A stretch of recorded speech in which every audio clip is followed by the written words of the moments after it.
Hello? Hello, Jughead. This is Archie. Come over right away. It's a matter of life or death. Oh, relax, Archie. Attention, all true believers.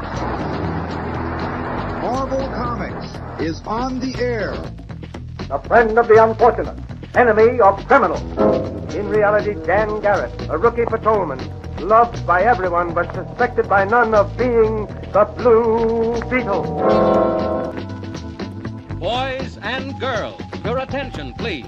Presenting a new exciting radio program featuring the thrilling adventures of an amazing and incredible personality. Faster than an airplane, more powerful than a locomotive, impervious to bullets. Up in the sky, look! It's a bird, it's a plane, it's Superman! 10, 9, 8, 7, 6, 5, 4, 3, 2, 1. Happy Valentine's Day, and thank you guys for tuning in to Order Up, the Final Order Cutoff show. We have an incredible show for you this weekend with two amazing guests and all the incredible comics that are going to be finalizing orders this Monday, February 17th. So we hope you guys tune in. We have the brilliant Christos Gage, a talented writer from multiple mediums, and the awesome salesman that is Michael Torma on with some awesome Oni news. We'll have some incredible books, and we hope that you guys also are getting to spend this weekend or this day with your loved ones, friends, family, or significant others for Valentine's Day. Thank you all for tuning in, and get ready for a new episode of Order Up, the Final Order Cutoff show.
Hi everyone, I'm Mathias Lewis, and I'm here to talk to you about FOC, or Final Order Cutoff.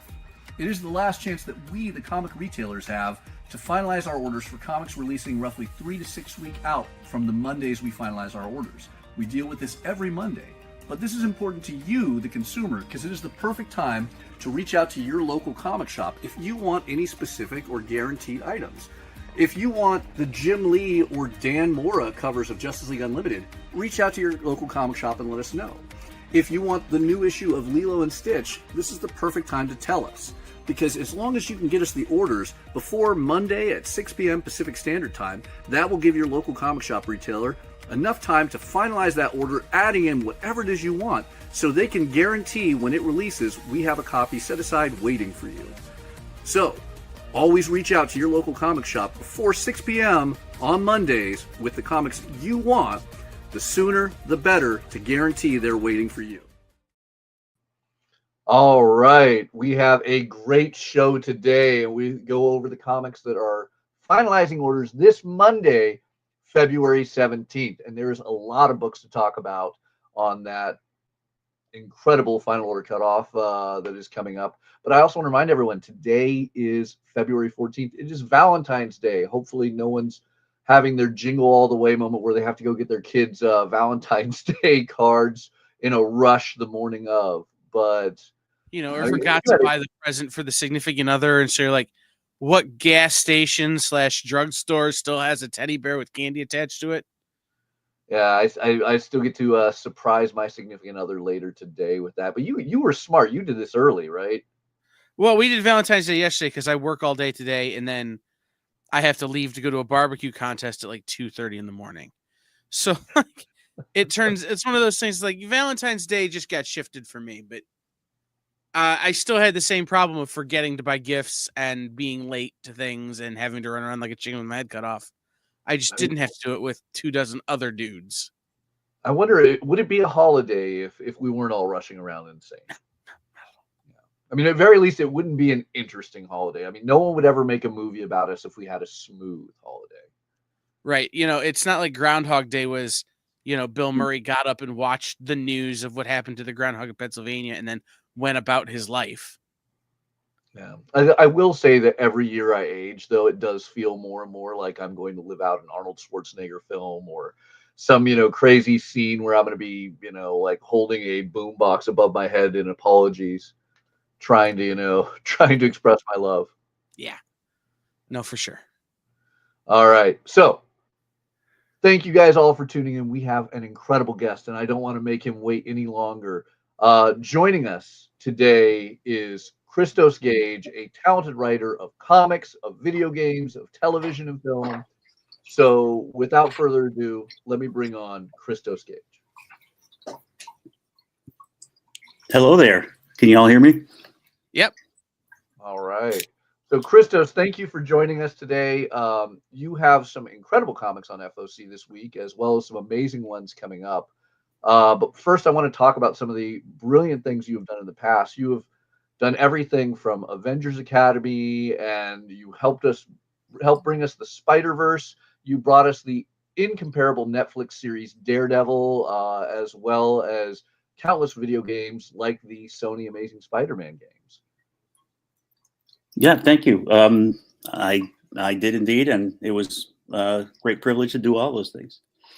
Yeah. And I didn't do it alone. Obviously, I had some, amazing collaborators on all of them as well. Yeah. So right now, your big one, it is so popular that it is got an FOC reprinting the first and second issue this Monday. We're going to see on Final Order Cutoff, Your Friendly Neighborhood Spider-Man.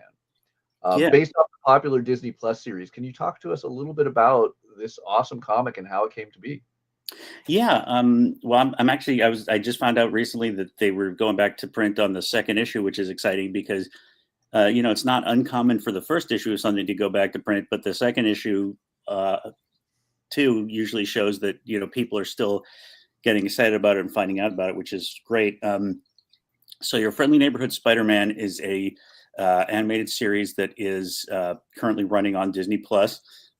It takes place in I guess you would say a different world than the MCU, sort of a parallel universe, I guess you want to say, like a different world in the multiverse. I don't know, in which Peter Parker goes to a different school than Midtown High. In the first episode of the series, he's going to his first day at Midtown High, and there's a big thing where it gets wrecked, and he ends up going to a different school. So there's a several-month jump in time in the first episode, and our miniseries fills in some of that time jump. So we don't spoil anything, contradict anything in this show, so you can read the miniseries without spoiling the show. But it also fills in gaps, like you see how he arrives at some of his early costume elements. And one of the cool things about the show is that one of his friends, it doesn't have the usual supporting cast of, Flash Thompson, Betty Brant, and, those folks. It's he's one of his close friends is Nico Minoru from The Runaways. And that's kind of cool. And so you see how they get to be friends and, all kinds of cool stuff like that. But then there's classic elements like he still fights Crusher Hogan. And in our miniseries, the villains are the Enforcers and Silvermane and Man Mountain Marco, of course, because you can't have Silvermane without Man Mountain Marco. Anyway, it's just a lot of fun. It's cool because, and this is what I loved about the series, is it sort of combines that classic Steve Ditko, John Romita feel with really modern elements. Just like the theme song for the show combines the old school jazzy theme song with a more modern hip hop type of song. I believe, the designs were done by Chris Somney on the show, and if I'm not mistaken, and another artist that I had the privilege to work with, and who I'm now, oh man, his name is escaping me. He's terrific, and he's done the covers. Anyway, sorry, I've done a lot of traveling lately, and I'm kind of jet lagged. Anyway, it's been a lot of fun, and people have really seemed to enjoy it. Also, one of the characters that Mike McCone and I created for Avengers Academy, Finesse, although in her civilian identity, is on the show as one of Peter Parker's fellow interns at Oscorp. So she's not in the comic series because she doesn't show up until after the comic series take place, but she is in the show, so that's very exciting. Yeah, and I'm going to have to catch up on that. I didn't realize that. I literally own the original artwork to Finesse's origin right behind this camera. There you go. Congratulations. Anyway, so that's all. I hope that made sense. And anyway, the miniseries is a lot of fun. It's a complete story in itself. You don't have to watch the show to enjoy the miniseries. You don't have to read the miniseries to enjoy the show, but all of it is together. And the folks at the show, including the showrunner, Jeff Trammell, I hope I'm pronouncing it right. He's a terrific guy. We worked very closely with them, and they were, very excited about it, and vice versa. So it was great synergy. Yeah, I have to ask. That actually leads in perfectly. You get to work so many times in bringing comics to life, or bringing video games and television to life, where you are working on one side or the other. With the Daredevil TV series, you were working on an adaptation of a comic. Now you get to go the other way around. Which is easier? Is it easier to do the comic that ties into the show, or the show that ties into the comic? I don't know that one or the other is easier. It is what it is. I mean, you're doing a comic, you're doing everything you do to do the best comic you can do. When you're doing the show, you're doing the best you can do to do the best show you can do. It's just the important thing is to remember what you're doing. If you're working on a TV show, you're working on a TV show. The idea is not to, it's funny because a lot of people say, well, is this movie or is this TV show true to the comic? And it's like, well, I get what they're saying. They want to know, does it respect the source material, which is important, but is it true to the comic? Well, if the Daredevil show was true to the comic, Wilson Fisk wouldn't have come along for 10, 15 years, because he was a Spider-Man villain. The comic started in 1963, and Fisk showed up in 1981. So, what do you want? You want Fisk or don't you?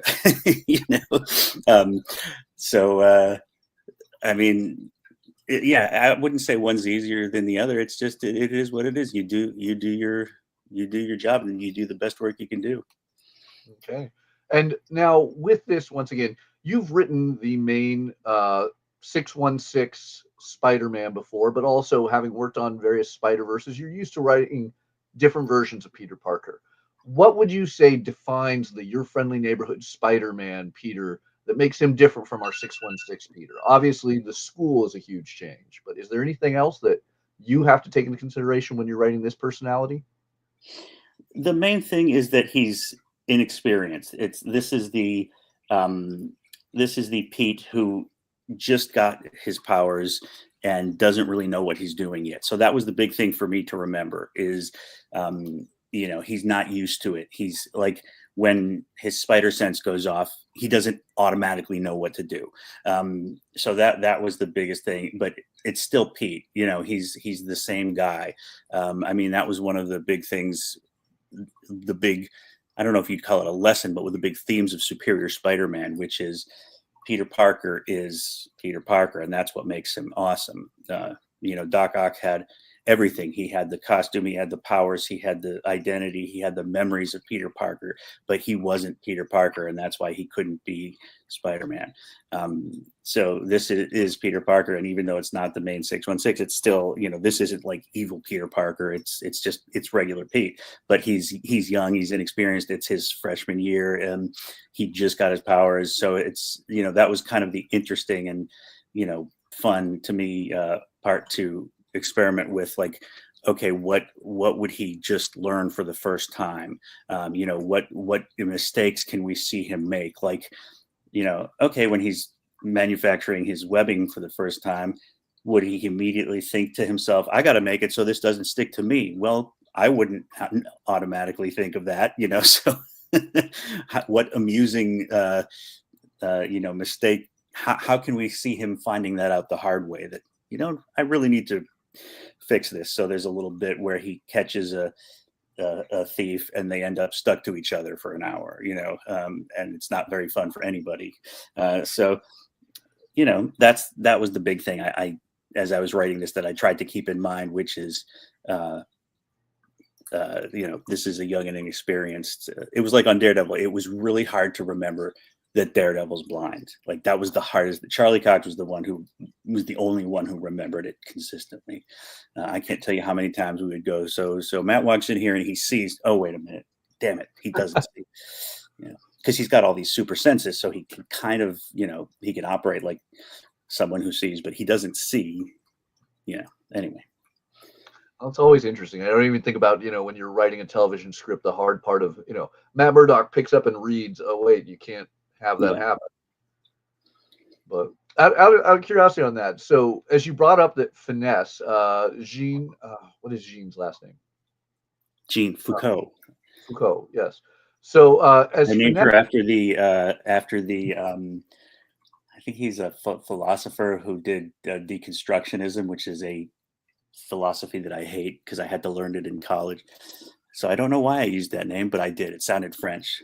Anyway. Yeah. Michel Foucault, that was his name. Oh, there we go. Okay, now I knew that.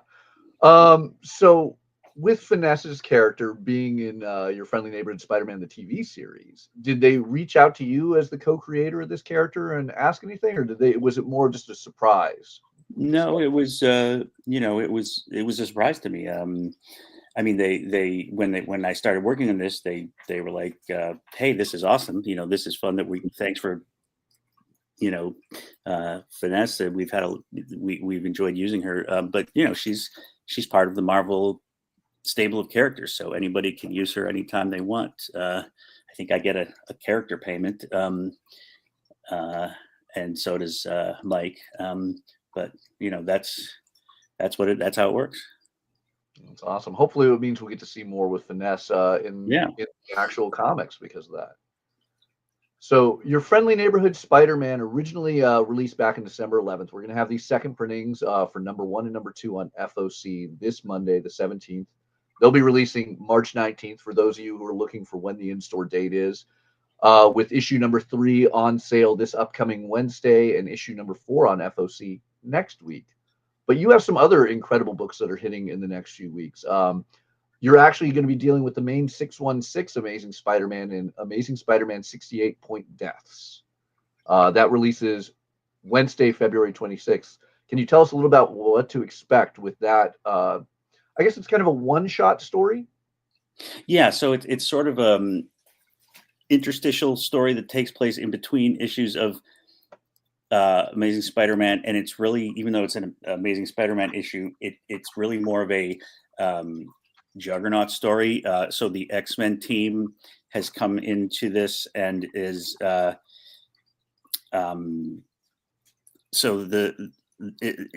is taking on. He started on taking on the children of the demon Sidorak, who empowers the Juggernaut. So the X-Men team that Juggernaut is currently on gets involved, but then they everyone except Juggernaut, who is immune to it, gets possessed by the Blight, which is this ancient enemy of Sidorak, and they're essentially possessed and evil now. And it's the X-Men team fighting Juggernaut. And so it's Juggernaut versus the rest of the X-Men. And I love the Juggernaut. And the super cool thing for me is when Nick Lowe approached me, he was like, Mark Buckingham's going to draw this. And I was like, oh, snap. I love Mark Buckingham. And, I've been reading his stuff forever. He worked on Fables and Miracle Man and, you name it. He's terrific. And he's done plenty of Spider-Man stuff. And so I just had a fabulous time working on this with him. And, he loves doing like little references to to classic stories. So there's some panels where it's like, I was like, how would you feel about, showing the front, the image from the front cover of the first appearance of Juggernaut, X-Men 12. He's like, I'd love it. So we, that's what we did. It was just a great time. So, is it like, essential to your understanding of the whole storyline? No. Is it a great time? Yes. Is it beautiful? Yes. And if you like the Juggernaut, it is I think a enjoyable and good story. And, I'm not going to lie, if you're a Spidey fan, it's Spidey light. There's not a lot of Spidey in it, but it is I had a blast on it. It's, I guess something you might probably, it felt a lot like World War Hulk X-Men, if you remember that one. Felt a lot like working on that. That's awesome. Yeah. So definitely an X-Men fan's dream. You're going to have to hop on this one shot. And ties into Joe Kelly and Justina Ireland's awesome 8 Deaths of Spider-Man. Yes. So I got to read a bunch of it in advance, so that was fun. Oh yeah. I mean, always a fan of any bit of the Crimson Gem of Sidorak. So yes. I'm excited to see Juggernaut there. You have one other one that is coming up. It is on FOC in 1 week, February 24th. It is Deadpool versus Wolverine. Slash 'em up. Yes. Another one-shot issue with 2 iconic characters. Mm-hmm. Yeah, that was a lot of fun. It was originally for the Infinity Comics, which are like online vertical in the sort of webtoons format. So they've decided to put it out in print, which is great because I had so much fun on that. And it's the idea is that Deadpool and Wolverine are in Madripoor, and they're both after a particular neurostimulator that for different reasons. And so they first team up to retrieve it from under the catacombs under this building, and then once they get it, they're going to fight to see which of them gets to take it. And so it was just super fun to just go absolutely nuts with, and then Alan Robinson is the artist, and he did an amazing job, with, high tech and cyborg werewolves and cyborg warthogs and, magic and mindless ones and ancient traps and you name it, and violence and, and Deadpool just getting squished and, the fact that these guys can have these healing factors, it was just plain wrong, the things that we did to them, because they're going to heal from it. So it was really, really entertaining, and I'm glad it's coming out in print because it's just fun, and I hope people enjoy it. Yeah, that's going to be a fun one. That one releases March 26th, same day as issue number 4 of Your Friendly Neighborhood Spider-Man. Might not be the same audience, for both. I hope not. Yeah. Or maybe some people might like both of them, but you never know. Yeah. So I'm very excited about all these upcoming ones. Is there anything else you have coming up that you can talk about? Not really. I think recently the Weapon X-Men trade paperback came out, not to be confused with Joe Casey's Weapon X-Men. But mine was the one with all the different Wolverines from different realities teaming up. And what else? Mostly I'm working on video games these days. That's my big, the thing I'm spending most of my time on. So, but I always have to do comics because I love them so much. So, I think that's all I can talk about at the moment. It's awesome. I know that we've had some great books that have come out in 2024 from you. Obviously, the Weapon X-Men. So we're always going to be keeping an eye on what you have coming out. Can you shoot us your social media or where people can find out when you have an upcoming comic or video game or TV show? Yeah, I am on. Let's see, what am I on these days? I'm on Blue Sky. I'm on Instagram, Facebook, and still, instantly on Twitter, X, and that's and usually you can just find me with my name, Christos Gage. It's usually because it's an unusual name, so no one's ever taken it. So that's the way to find me, and that's usually where I announce things. Awesome. We look forward to that. Just for anyone, looking on the video games, because video games are the big trend right now, obviously. Everyone's playing Marvel Rivals. What is the most recent video game you've worked on? I think you have a Batman game recently, right? Batman Arkham Shadow, which was a VR game, is a VR game that came out, and yeah, they did a terrific job on that. I was brought in to do some. It was the same guys I worked on the Iron Man VR game with, Camouflage, and they brought me in, and I just did a bit of dialogue work on that. And one of the things I did that was a lot of fun is there are these radios you can find, and then you can hear radio broadcasts from Gotham. And one is this show that Vic Sage, who is the alter ego of The Question, does, and it's called Ask the Question, and you hear him, and it's like this call-in show for like conspiracy theorists. And David Dastmalchian did the voice of Vic Sage, and it was a lot of fun to write that dialogue. And people are always like, "So are you setting up the question?" And I was like, "Well," and then I usually say some obnoxious thing that plays on the question. Well, that's the question, isn't it? Which usually means, who the hell knows? We shall see. Wait for that James Gunn call. Wait for that James Gunn call. You could be, the writer of the upcoming David Dastmalchian starred Question movie. Yeah, exactly. So there was that, and then before that, I guess before that, it was Spider-Man 2. Definitely a record-breaking sales game. Mm-hmm. Did it break the record for Spider-Man 1? Spider-Man 1, last I checked, was the biggest selling superhero game of all time. That's got to be an honor to have that title. Say that you worked on the game that just blew up in a world full of superhero video games. I like to say that a lot, even though I had the credit goes to both the other folks who wrote the game and it was really a village. Everyone at Insomniac, everyone at Sony did such an amazing job on that. It was such a pleasure to work on. So much fun. Yeah, no, that sounds amazing. So again, thank you so much for joining us. Your friendly neighborhood Spider-Man on FOC this Monday. You can re-grab issues number 1 and number 2. Next week, you can grab issue number 3 at your local comic book shop, and issue number 4 a week after that on FOC. Sweet. Yeah, thank you so much for joining us, Christos. I hope everyone gives you a follow and make sure to pay attention to all your upcoming comics and video games. Thank you. Take care. All right, have a nice one, Christos. So we have some amazing books, not just your friendly neighborhood Spider-Man, that are coming up on FOC this week. So I'm going to pop over to previewsworld.com, where you can see all of the comics that are on Final Order Cutoff this Monday, February 17th.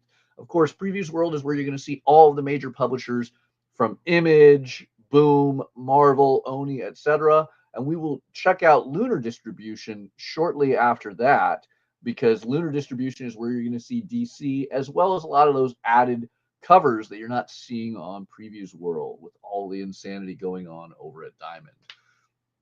So let's dive in at previewsworld.com. We're going to talk about the highlighted number ones and big covers, storylines, and books we want to spotlight, but you can always follow along or check it out at your own leisure to see everything that's on Final Order Cutoff this Monday, February 17th. As always, we tell you, please reach out to your local comic shop as soon as you can with the books that you want ordered, so they can guarantee those books are waiting for you when they release, roughly 3 to 6 weeks out. If you guys don't have a local comic shop to get those orders in, you can always check the link that we provide, and we're happy to get those orders in and get you those books. But local comic shop, that is your home. You want to get your orders in with them. So we're going to start off with comics that Image Comics are finalizing orders this Monday on, and we're going to start off with a big one, the new series Assorted Crisis Events, written by the incredible Denise Camp, with artwork by Eric Zawadzki. I know that Kyle's very excited about this one. Kyle, you want to talk a little bit about this? We haven't heard from Kyle yet today, but we'll get him in there. It helps if when I go to talk, I'm actually in the studio and not backstage, so that you can't hear me coughing while you're talking to Christos Gage. That's fair. That's fair. You know, no. So the idea is that you have a bunch of different timelines that all converge, right? This is the thing that the TVA and Marvel is trying to prevent, but it's not because the timelines have crashed in together. That's just kind of the way things are. There's like a time crisis, right? And not so much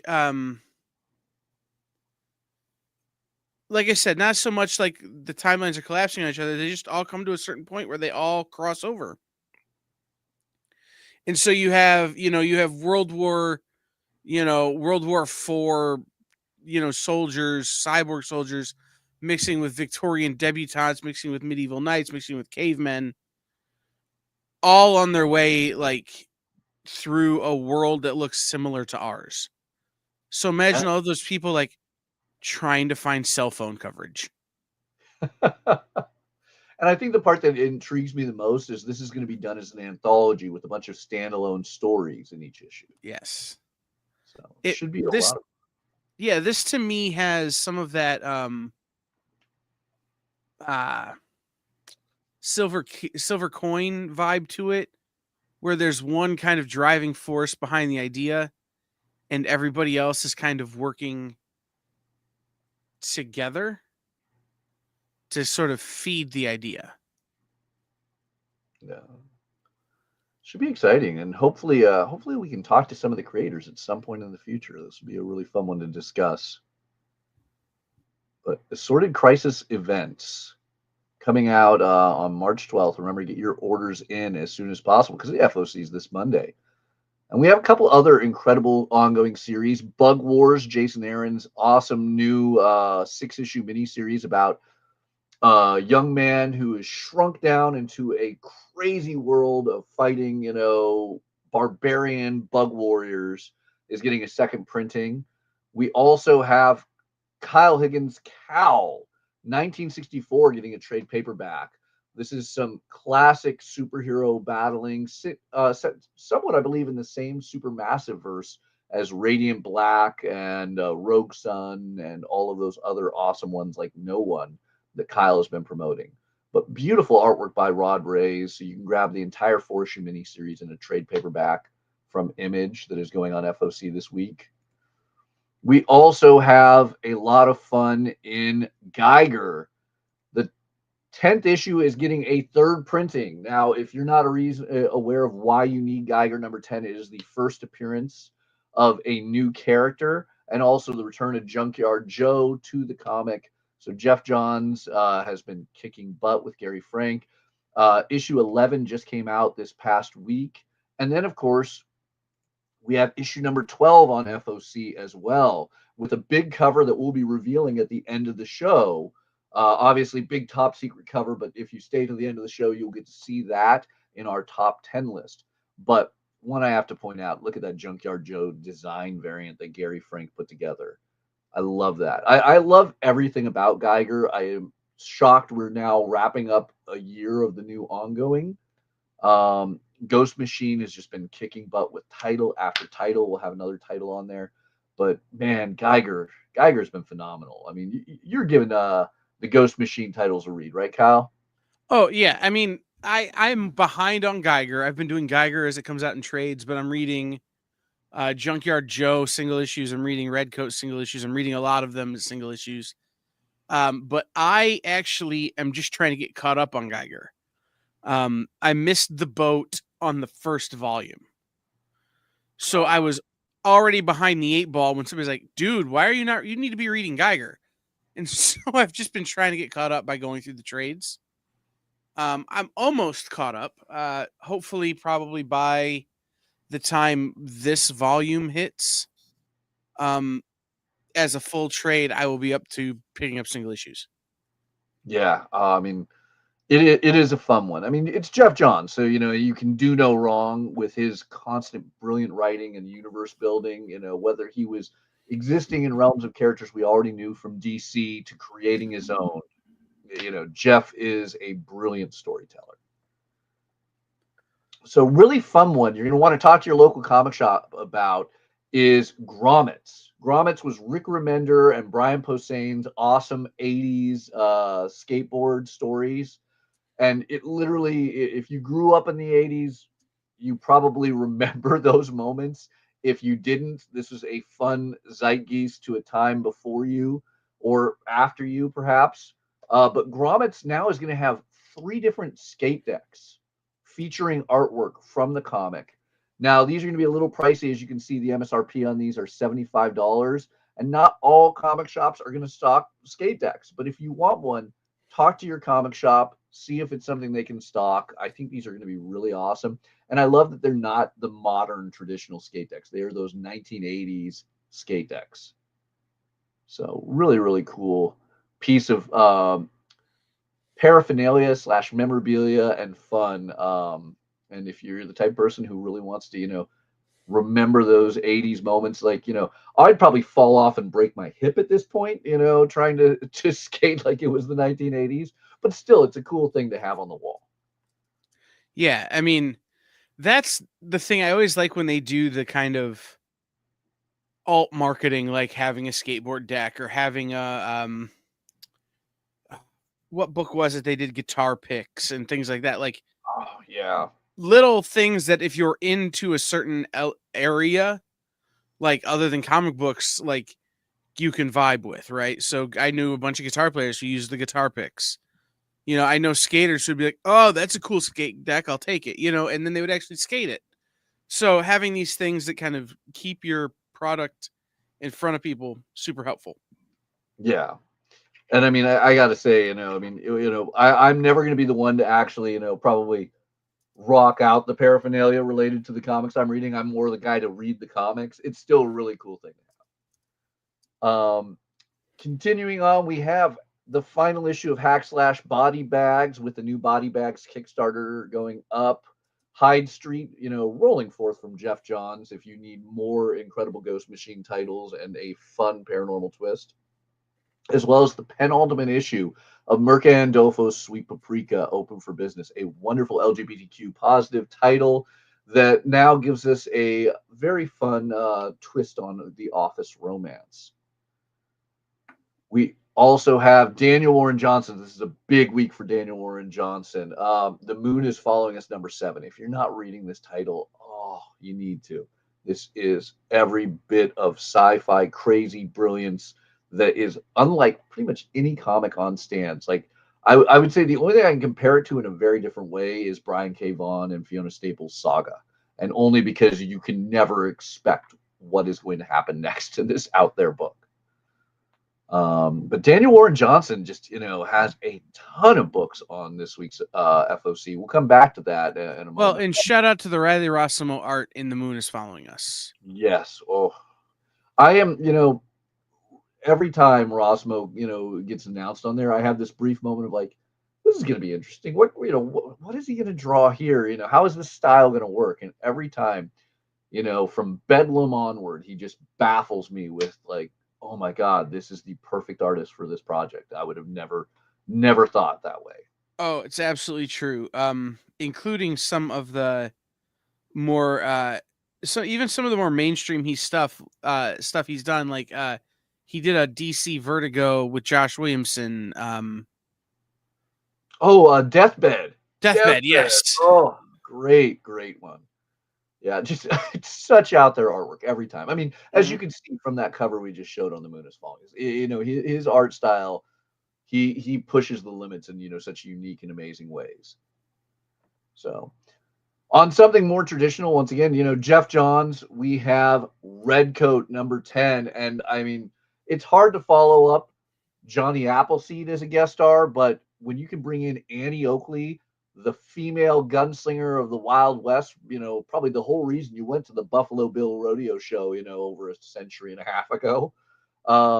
That's going to be a great twist. I cannot wait to see Brian Hitch drawing Annie Oakley. So do you know in the show The Big Bang Theory, the Mystic Warlords of Ka'a game they play? So I hate to say this is going to be really we're going to lose followers over this. I never watched Big Bang Theory. It's fine. They play a game it's legally different from Magic the Gathering. Okay. But one of the things is a Wild West and Wizards expansion. And one of the characters is Annie Oakley. Right? Like, basically. But when I go to Redcoat, when I go to the Ghost Machine universe, I feel like this universe is built for a deck building game. Like that, it's because it's all the same universe, but there are so vastly different characters to get from Redcoat to Geiger to Junkyard Joe that this universe is built for like a deck building card game. So are you listening to that, Jeff Johns? I know you're watching. Yeah. Ghost Machine card game. Danny, if you're watching, he can have that one for free. There it is. Just trade me one of them beanies. That's all I'm saying. Yeah, gotta love Ghost Machine. You know what? We'll have to have a Ghost Machine guest on at some point to talk up some of these amazing books. Absolutely. Another big one. So we've talked about the Ghost Machine universe. Let's also go back to Supermassive's universe with the newest launch, Rogue Sun. Rogue Sun 25 is going to bring us a new Rogue Sun. We've had Dylan, protecting New Orleans for a while, but now we're going to have a second Rogue Sun. So not her first appearance, but her first appearance as the superhero, and a good launch on if you have never read any of the Masterverse titles or you've never read Rogue Sun and you want to dive in. This is a great superhero book. Ryan Perot, good friends with Kyle Higgins, is handling this series. You probably loved Ryan Perot's amazing Mighty Morphin Power Rangers run.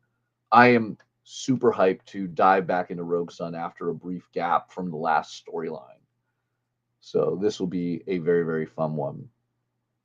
We have, of course, Brian K. Vaughan and Fiona Staples' Saga continuing on. Brian Lee O'Malley's Snot Girls. So many top-tier, big-name creators launching with books on FOC this week, or storylines that are wrapping up as Spawn and Violator. We have the final issue of Violator. But here's the big one. I love all these yellow images because it just means I get to show you them all later at Lunar. But almost every issue of Transformers is getting a new printing. Issue number 1 is getting its 11th printing on Transformers, and we'll be revealing these covers later over at Lunar Distribution. You're going to get second printings and third printings of issues 11, 12, 13, 14. Issues 2 onward are getting 7th printings, 6th printings, 5th printings. And then, of course, we have issue 18, a new issue of Transformers, as Daniel Warren Johnson introduced a massive, and I mean massive, character in the previous issue. We're going to see the Autobots versus Decepticons versus this new amalgam that, kind of might be on that cover right there, just destroying Seattle. Jorge Corona doing stunning artwork inside these pages. Daniel Warren Johnson, merging in with him there, as well as handling writing duty. This is going to be awesome. But the thing I'm excited about, well, obviously there's a lot of covers that we haven't revealed yet. There's some spoiler covers, as you can see, also because something big's going to happen. I mean, something big happens every issue of the Energon universe, whether you're reading G.I. Joe, Transformers, or Void Rivals. But I love those spoiler cover moments because I know whenever I see one of those, that cover is going to drop my jaw when it releases. And then on top of that, the interiors are going to be even bigger. Of course, also not to be outdone with Transformers having an 11th printing on number 1. Robert Kirkman's going to get an 11th printing on Void Rivals number 1. Those covers look amazing. We'll show you them soon. And then, of course, what's the furthest place from here in Witchblade to end out the W's at Image? You're digging the Energon universe, right, Kyle? Again, it's one of those things that I missed so much not being prepared, right? Yeah. Like I only jumped in on Transformers like 5 issues in. Like because it was sold out so hard the first 4 issues, right? That before I could get my FOC caught up and my ordering caught up, they were already on issue 5. G.I. Joe, like I completely botched that, like ordering. Because I almost wasn't prepared for it to switch to Image. So getting that kind of stuff, being a little bit behind. So where I really have caught up on the Energon universe is in all the little one-shots that they've done. Yeah. Especially in the G.I. Joe universe. And then I've been reading Void Rivals since it started. So that's that kind of helps too, to kind of know where we're at. Yeah. So okay.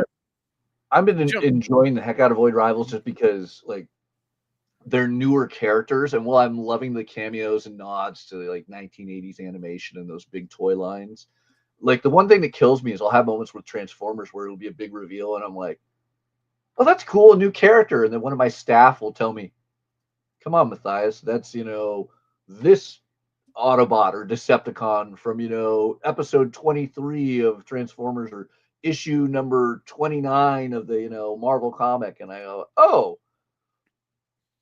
I know Optimus Prime and I know Megatron. Right. What's the one that turns into a dinosaur? Yeah. Is it Grimlock? I don't know. Yes, it's Grimlock. But yeah, no, it's one of those, like, that's kind of how it is for me. So what I'm waiting for, and I'm going to do with this, is I feel like this is an omnibus, right? This is going to be one of those big, beautiful Image omnibuses like they did for Walking Dead and for Invincible. Yeah. And that's how I think I'm going to choose to collect this stuff, other than by grabbing individual covers I like and things like that. Oh, and let me tell you, there's some individual covers you might love that we'll be showing off later. Mm-hmm. All right. Let's go to Boom. Reminding everyone, whether you are a retailer or a just comic shop customer, this is going to be the last week Boom Studios is exclusive doing FOC through Diamond. So for most of you guys, I guess that won't really matter too much. But if you are a retailer and you would like to buy direct, you'll be getting, after this week, you'll be FOCing Boom from Penguin Random House. You can still FOC Boom through Diamond if that is your preference. We all love and support you for that. But final week where Boom is exclusive through Diamond, and we've got some big ones, as Amory Wars from the incredible Claudio Sanchez of, what was Claudio's band? We were just talking about earlier. Coheed and Cambria. Coheed and Cambria, yes. Yes. I mean, you actually, we both got to see Claudio play live. It was the cool thing. But Amory Wars, issue number 9 on FOC. Bronze Faces number 2. If you didn't grab number 1, please go to your local comic shop and pick this book up. It is incredible. And of course, Power Rangers Prime number 5 as the Power Rangers continue the battle of the VR Troopers. Nice, fun, simple one. So I have some news that literally just came in. Unfortunately, Torma from Oni is got some emergencies. He will not be able to join us on today's show, but we'll still be talking about some incredible Oni books that will be on FOC this Monday after a short commercial break. So we will reestablish and come back to you guys with some awesome Marvel comics on FOC momentarily.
Order Battle Quest comics at your local comic shop today.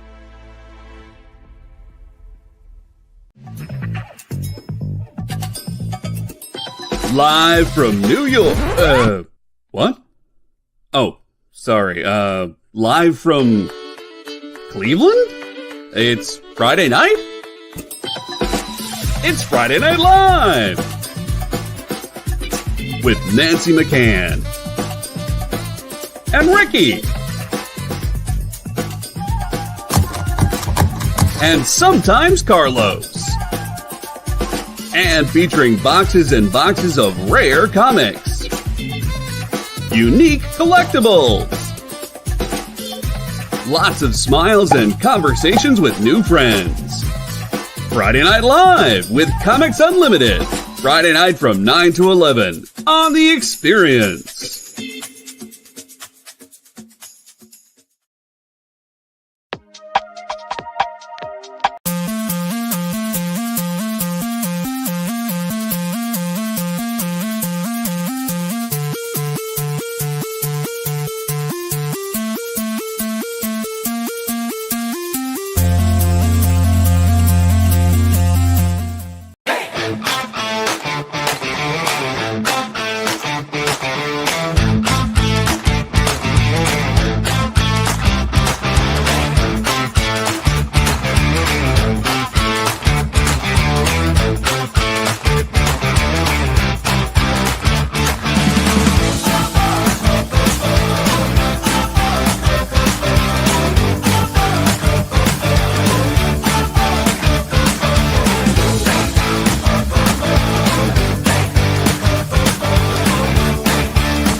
All right, we're back. Thank you for spending your Valentine's Day weekend with us so you can get yourself a really great order put together for your local comic shop before Monday, February 17th, where you got to get in those final order cutoff orders, or retailers have to finalize those orders so you can get those awesome comics in a few weeks.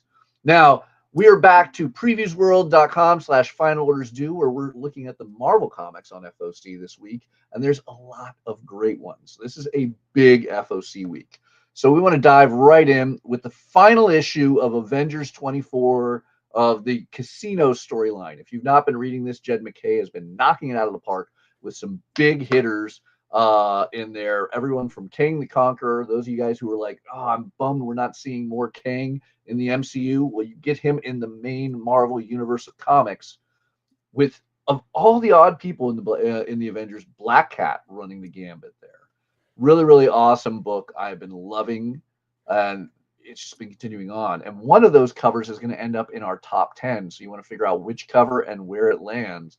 You're going to want to pay attention at the end of the show. Another thing I want to point out, Marvel is doing a theme for April, where for April Fools, we're going to have April Pools Day variants. So a lot of great and hilarious Deadpool-related ones. The first one I want to show you is on Cable Love and Chrome issue number 3, where you, of course, have Deadpool breaking the fourth wall with his own advertising of some hilarious T-shirts that I kind of wish were real. And who knows, maybe Marvel will get smart and make them happen, but hopefully not at those ridiculous prices in that goofy ad. I mean, you'd wear one of those Deadpool shirts, right, Kyle? I would, but they wouldn't be smart enough to make them big enough for somebody like me. They'd go up to like 2X and be like, "Oh, you fat kids don't get anything." But then Colossus would be over there like, or Cable would be over there like, "Hey, you didn't make one big enough for me." So like that's how that would go. See, personally, I love that Master Canadian shirt of Wade Wilson rocking the Mountie gear with the Canadian maple shield. I'd love to get that for my Canadian significant other, who, happy Valentine's Day to you if you're watching. But yeah, it's some fun stuff. I mean, Marvel knows how to play that game, right? Particularly with Deadpool. I mean, DC has some fun that we'll be pulling up later as well. But Deadpool, not only having a theme of covers in April, has some new series, starting with Deadpool Kills the Marvel Universe one last time. He didn't do it enough. He's done it 2 times. Let's go for a third. Cullen Bunn is back to conclude this trilogy of Wade Wilson killing everyone. Ton of covers on this. I love that Dan Panosian piece. But yeah, just some goofiness with that. I mean, have you read any of the Deadpool Kills the Marvel Universe, Kyle? The original ones, absolutely. Yeah, I mean, it was super fun. The original, what was it, Jerry Duggan, Brian Posehn, Deadpool Kills stuff. Yeah. That stuff I loved. And the Cullen Bunn taking maybe a more horror-filled approach is something that I'm very interested in checking out as well. Yeah, I am excited. Cullen Bunn knows how to do Deadpool in a dark and goofy way. He is definitely darker than, say, your Joe Kelly or Fabian Nicieza, but a lot of great covers on this too. I mean, there's going to be half a dozen plus covers just on Deadpool Kills the Marvel U. And then, of course, we get a million more with Deadpool taking on Wolverine for issue number 3. And we get even more Red and Black with Eddie Brock as Carnage, issue number 2 on FOC. A lot of great ones continuing on. Peach Momoko is going to continue her incredible kimono ones for Women's History Month in March. We have some amazing covers on that. One that excites me, though, is we're getting a trade paperback for everyone's favorite Marvel's Rivals character. It's Jeff. I could not be more thankful that Kelly Thompson created this goofy land shark back in West Coast Avengers, but now we get even more with a trade paperback collecting all 3 of the It's Jeff titles. It's Jeff, Jeffverse, and Venom War, It's Jeff, collected in a trade. I think there might even be some of the West Coast Avengers pages in this, but you're going to get Kelly Thompson and Gudahiru in some great It's Jeff. And I don't care if you are 6 years old or 60 years old. This is a fun comic. Yeah, well, Jeff the Landshark, always a winner. Yeah. And I mean, whether you're just reading them in comics, you have the incredible San Diego Comic-Con exclusive plush, or you're playing the heck out of him in Marvel Rivals, it doesn't get better than that cute little land shark. So much so that I get to lead into the first time I think that we're going to be talking about a poster on the Order Up show, but there's a Marvel Rivals poster on FOC this Monday, and of course, Jeff the Landshark is front and center on it. Not every comic shop stocks posters, but whether they're ordering through Diamond or Penguin Random House, it is an option. So reach out to your local comic shop. Talk to them if you want to get a poster. They have a very wide range of amazing Marvel posters available through our distributors. But Marvel Rivals, whether you're a video game fan or you're looking forward to this upcoming Marvel Rivals comic series, which will be on a future FOC, that is a cute one to add to your collection. A lot of great titles on FOC this week. Magic issue number 3 with 4 stunningly beautiful covers. Marvel has a lot of great books on continuation this week. A lot of great covers. Another one I have to drop in on, though, is their newest team, the New Champions. I love these young heroes, and I like that we're acknowledging that this is hardly the first time we've had a group of heroes called the Champions. So in issue number 3, the New Champions will be facing the old champions. Now, not the really old champions with Hercules, but the champions of the previous run that involve Miss Marvel, the Totally Awesome Hulk, Miles Morales, and others. So it'll be a really cool combination and some great, great covers on that we will probably be talking about once again in our top 10 at the end. So see where it lands and what covers we're picking at the end of the show. Out of curiosity, Kyle, who is your favorite Marvel team? Oh, God. Are you an Avengers fan, an X-Men fan? Do you like Thunderbolts? Probably. Thunderbolts, interesting. Well, all right, but which incarnation of the Thunderbolts? Because we have a big movie coming out in just 2 months. Hulk. It's Red Hulk. It's the original Thunderbolts. It's the very first sort of this team doesn't make any sense to me. Original Thunderbolts team. Wait, so you're talking about Baron Zemo's original Thunderbolts, or are you talking about the Red Hulk, Punisher, Elektra Thunderbolts? Punisher, Elektra Thunderbolts. Okay. Yeah, I think that it was, I want to say Rick Remender. Yeah, it was Rick Remender. There you go. Yeah. I mean, I love the Thunderbolts. For me, it's the Warren Ellis team right after Civil War. But if I had to choose, like, my number one Marvel team, I'd probably just have to go as cliche as it could be, X-Men.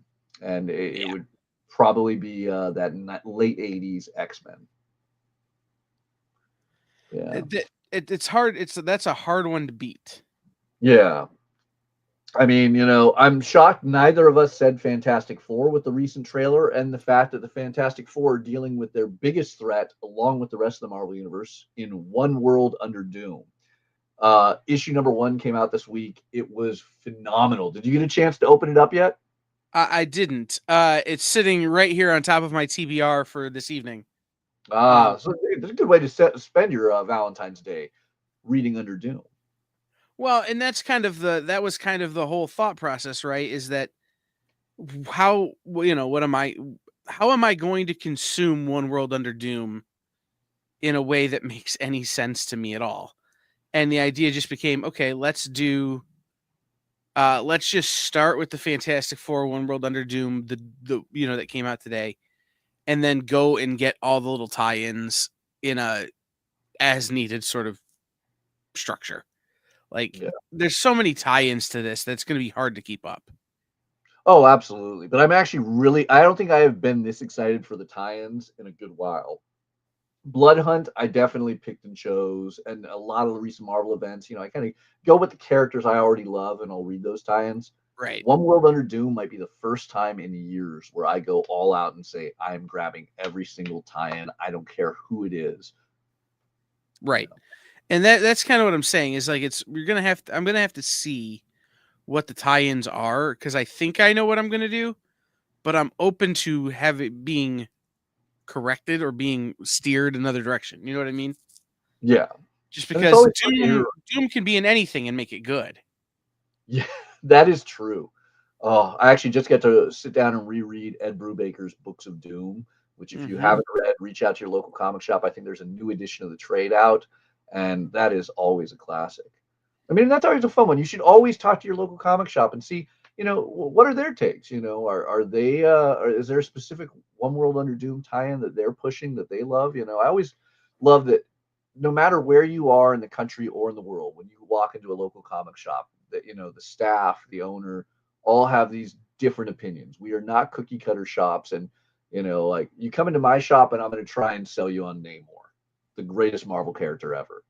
And I feel Kyle, when you were a shop owner, what was the character you pushed people towards? See, I didn't. That's my thing is I'm not a character guy, but what I was doing regularly was going, oh, you like Deadpool, or oh, you like this? Here, try this other thing. Oh, hey, you like The Walking Dead. You come in every week for Walking Dead. Can I sell you Pestilence from Aftershock? Or, oh, you come in for Walking Dead. Let me give you, Marvel Zombies. Like, let me try to sell you on this. Like, that was my thing, was always, I can't necessarily sell you on a character, but I will sell you on a concept. Yeah, I'm really curious for those who are watching with us live or later. I would love to read the comments even next week. What was your favorite thing your local comic shop sold you? What was the thing that you didn't come into the store intending to grab, and one of the incredible staff members or owners of your local comic shop, what did they guide you into? Right. And that's always the thing that, like, if you're a shop owner and you're doing well, you're pointing people to other concepts they will enjoy that will lead them to long-term reading, rather than to, oh, hey, did you see this variant of this thing you already like, or what have you? Yeah. It's the thing that you can expect from your local comic shop, as opposed to, just going to some online, retail location or big box store. Amazon, is going to give you an algorithm of what you might recommend. Your LCS is going to give you a true opinion from somebody who cares. Right. So I also want to point out this One World Under Doom cover. I love just Doom. So excited to read this blank book. But if you notice, it's a Marvel Comics Present variant, which is a cool theme they've been doing recently, where they have Marvel characters reading other characters' Marvel comics. So when this hit stands, I'm going to lay odds. I could be wrong. I'm going to lay odds Dr. Doom is going to be reading some incredible Marvel omnibus. And I'm most curious who Doom is going to be reading. I don't think it's going to be Fantastic Four. I'd be a little shocked. But is he reading Deadpool? Will he be reading Spider-Gwen? Who knows? Like, what's your take? He's going to be reading Fantastic Four. Fantastic Four. Or he's going to be reading, what was it? Tony Stark, Sorcerer Supreme? I could see that. That's where he learns how to, wield that coat in the Eye of Agamotto. But for me, all right, you ready for my gamble? He's going to be reading Rocket Raccoon. Got to learn how that trash panda gets around. Right. And why he should call him Rabbit more often. All right, continuing, we have so many incredible Marvel titles continuing on. A second printing on Legacy of Vader. If you did not grab that awesome Kylo Ren and Anakin Skywalker led story, but the one I got to point out, obviously, is we just had the incredible Christos Gage on. If you didn't watch the interview earlier, go back and watch it later. I'm sure we will even, separate it to you. You can just watch the interview in the future. But your friendly neighborhood Spider-Man is getting those second printings on issue number 1 and number 2. I love this 1 in 25 variant. Not every store is going to get. Reach out to your local comic shop to see if they will and what the price will be. But they added in the word bubbles, just giving an even greater AF-15 feel to it. So that is a incredible comic, and I'm I got to sit down and finish the TV series. I'm only an episode and a half into the show, but I'm watching it with my kids, so I don't want to binge it. I want to watch it at the pace he enjoys watching cartoons. Let's talk about some of the indie books that are on FOC this Monday. You had an opinion on the 27 run Crash, right? Not as such. BattleQuest has been one of the companies that has supported the experience over the years, and so we've been talking about this book for a long time. So it's one of those that I'm excited that it's finally starting to hit, and people are finally starting to find out about it. But it's one of those that it's been like, I feel like I've been reading this book now for a year and a half, just because that's how long we've been working with BattleQuest about this book. So, as things like that go, like I don't have a strong, I don't have a strong opinion about the book, other than that I'm glad other people are finally going to get to see it. Yeah. And I mean, if you want to see it, this is one of those cool reasons to use previewsworld.com, because when you look up 27 Run Crash, you can click this button right here to actually load up a preview of the comic. So if there's ever one of these books that, is catching your attention, but you're not 100% certain you want to reach out to your LCS yet and order, that is a great way where you can get a better taste and discover if the book is something you might enjoy, if the interior artwork fits your desires, or the tale being told is something you want to read. So one of those incredible things that Diamond provides for us via Previews World. Now, going for an untraditional comic, we have one from Cormac McCarthy. Now, this is an author who I used to sell novels like nobody's business back in my Borders days. But you're quite the fan of The Road, right?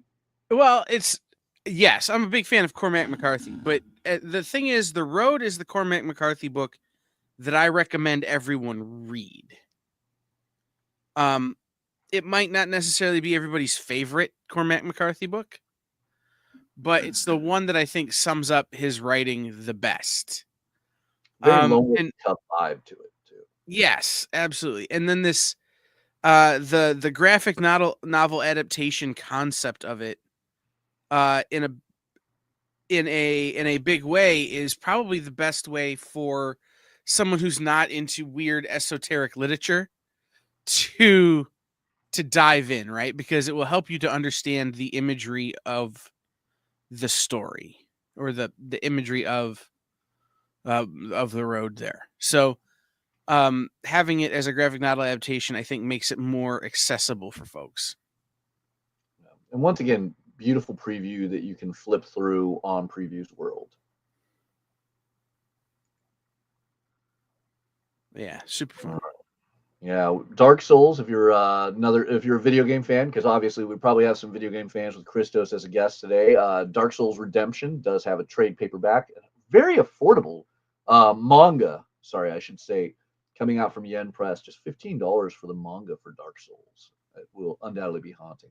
ton of manga on Previews World. I will say Previews World's been a little off on its dating on manga recently. So while these are on FOC in your store, if they're ordering through Diamond, can get those orders in. It might be worth reaching out to your store to make sure that these manga aren't already available or have a different release date at your shop. But lots of fun ones coming out. I love the world of manga. Not something we get to talk about enough on the FOC show, so we'll have to change that in the future. Maybe we can even get a really great manga guest on a future show. If only we knew somebody. I mean, a great Square Enix salesperson. Yeah, if only we knew somebody at Square Enix who could maybe set that up. Have to talk. Lenore, Roman Dirge is back. The goth me of 25 years ago is in love. Lenore is back with a new series. The first issue dropped this week and was every bit as amazing as it was, decades ago. So I'm excited for Lenore issue number 2 with some stunning covers on this week's FOC. I had to look it up. It had been 7 years since a Lenore book. Really? We went 7 years since the last Lenore, and I was assuming that was at Dark Horse the last time it was there. Yes. Wow. Huh. It is fun. Did you get a chance to read number 1 yet? Oh yeah, no, I loved it. The line I gave on Minute to Skim It is it's Wednesday Addams meets Louise from Bob's Burgers. Is how I describe Lenore. Perfect. Yeah. And then the issue 1, like the story of the hat in issue 1, like just was super fun and interesting and had its own sort of Lenoreisms that I think would be an interesting carryover if it continues into issue 2 and 3 and so on. Absolutely. Oh man. And then, you brought it up, so we need to make sure everyone's aware. Obviously, this show, we emphasize comics that are on final order cutoff every Monday. But can you give the pitch for everyone if they have not been tuning in to Minute to Skim It? Because that is an incredible show to prepare you for new release days. So Minute to Skim It is myself, Jen, and Jay. We read a number of books that are coming out on Wednesdays. So on Tuesday, we read somewhere between 15 and 20 books that are coming out the following day, and we give you really rapid fire reviews of them. The reason it's called Minute to Skim It is it started off as you had 1 minute to glean as much as you can from the book in order to review it. We changed that, and now we actually read the books and can kind of get into the weeds. But the idea is that we're only spending a couple of minutes per book, and we're telling you why you should pick up that book or why you should check out that series as fast as is humanly possible. It's literally a race to pitch you on the book that comes out the next day. Right. It really does get through the reason I think the show works and the reason I think it's interesting, the reason I think people will like it is that when you talk to a creator, they have this really long relationship with their work. So sometimes their explanation of the work is super colored by that, right? Right. But it's super informed by how long they've been fighting for this story or working this story. Ours is we're going to give you the elevator pitch. We're going to give you a little bit about what's in the book. No spoilers. We're going to try to give you something that's a positive note on every book so that you can decide whether or not the next day when you go into the shop, if you haven't ordered it, whether or not you're going to pick it up off the wall. Well, let's play this game. You read Mine is a Long, Lonesome Grave, right? Mm-hmm. Give us the quick skim of number 1 before we promote number 2. The pitch on number 1 that I gave is if Andy Dufresne from Shawshank was cursed by what I assume is some black Appalachian magic and has to navigate a world where everyone thinks he's a certain kind of person and he knows he isn't, but it's not up to him anymore because of this magic, because of the curse that's around him. If you like ultra violence, if you like seeing people use everyday railroad implements as murder weapons, if you can relate at all to paranoid schizophrenia, this book is for you. So really quick, when when can people tune into Minute to Skim It? That is Tuesday every night, 7 o'clock Eastern. Tuesday, 7 o'clock Eastern, here on The Experience. I will All say right. this, guys, for Mine is a Long Lonesome Grave, #1. Trust the Justin Jordan of it all. Yes. Not a lot happens. Not a lot happens, but not a lot happens in #1. It's a lot of starting loose threads that I'm sure are going to tie together. Yeah, they throw you deep into it, Right. and good luck getting your head above water for that last gasp of air before he drowns you with darkness. Right. Trust, and when I say trust to Justin Jordan, like if you read Harrower from him last year, the first issue or two were a little bit iffy because it was setting up so many of the things that we came to understand needed to be set up by the end of the book. Yeah. It's Justin does a really good job of character development, a really good job of world building, a really good job of exposition, even if sometimes it means the books feel like they start a little slow. So just bear with it and get to issue 2 or 3. And by then, certainly things will be off the rails and you'll be running headlong into the buzzsaw of emotions that Justin Jordan always puts you through. Yeah. Although I do want to point out, you don't have to bear with it in any harsh way. This is an incredible book. It has stunning No. artwork, and man, like for me, it was literally just like getting hit by a car you didn't see coming. Right. When I say bear with it, I mean don't get discouraged if you're like, I don't see what Kyle saw in it. Don't get discouraged by that. Just know that I've read Justin Jordan long enough to know that I know what's coming. Yeah. No, I was excited. I mean, from the moment that those crossroad railroad spikes came into play, whew, haunting stuff. As this man is, a ex-con who served his time and is trying to do right by his family, as everyone is trying to kill him. And then you get in that John Constantine Hellblazer-esque paranormal crap. Woo. Woo. Yeah, just know that you don't know what you don't know. Yeah. Awesome book continuing on with issue #2. Another one continuing on with issue #2 is Let This One Be a Devil, which is giving us the origin of the Jersey Devil. We'll talk a little bit more about that one later. Other huge one that is coming out, if you're a Robert E. Howard fan, I know Kyle's a Robert E. Howard fan. I'm a huge Robert E. Howard fan. You likely know characters like Conan. Solomon Kane is another epic protagonist from the world of Robert E. Howard. And we're going to get a brand new series by Patch Zurcher. Patch Zurcher has done countless incredible books over the decades, but he is going to be writing and drawing the new Solomon Kane Serpent Ring. Look at that beautiful Mike Mignola cover. But Kyle, talk it up. You're a Solomon Kane fan. You're a Robert E. Howard fan. I am. The thing about Solomon Kane is, and it's a weird kind of thing to say, but it's Constantine without the pretension. That's actually solid. It's if Constantine had to live and work at a time where the magic, murder, mystery, sword and sorcery kind of thing was more every day, right?